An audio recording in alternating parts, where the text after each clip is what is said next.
यो नमस्ते हजुरहरूलाई चाहिँ म एउटा जानकारी गराउन आएको अलि बोली लरबरिन्छ हाम्रो कङ्काली पिकनिक स्पोट खैरेनी 4 मा चाहिँ आएको पिकनिक आएको गाडी चाहिँ हेर्नुस् है गुरुजीहरूले पनि चलाउँदाखेरि आफ्नो साधन चलाउँदै वायर सयर यताउता एकचोटि चेक गरेर चलाउनुस् के रोगिराख ठाउँमा कसरी यो आगो लागि भयो यस्तो क्षति भएको छ यहाँ दमकल आएर निमाको भिडियोहरू पनि देख्नुभयो होला हेर्नु त यस्तो क्षति भएको छ एकचोटि गुरुजीहरूले चलाउनु भन्दा अगाडि चाहिँ आफ्नो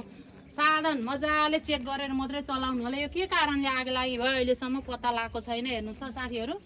पिकनिक आएको गाडी यस्तो छेदविछेद भएको छ लाउनु म तपाईँलाई भित्र एकदम टुर पनि गराउँछु यहाँ आउनुहोस् त ल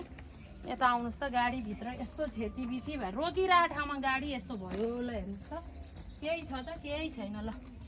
हेर्नु आउनुहोस् त अहिलेसम्म बनाइरहेको छ ल ए आमा हो ल केही छ केही पनि छैन हेर कसको हो लाखौँको सम्पत्ति क्षति भएछ ले हेर्नु त यो के कारणले यसरी आगो लागि हुन्छ ले हेर्नु त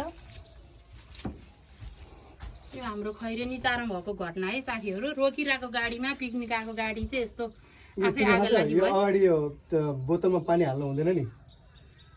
अगाडिमा बोतलमा पानी हाल्यो भने त्यो बोतल तातेर बन्द गर्नु थियो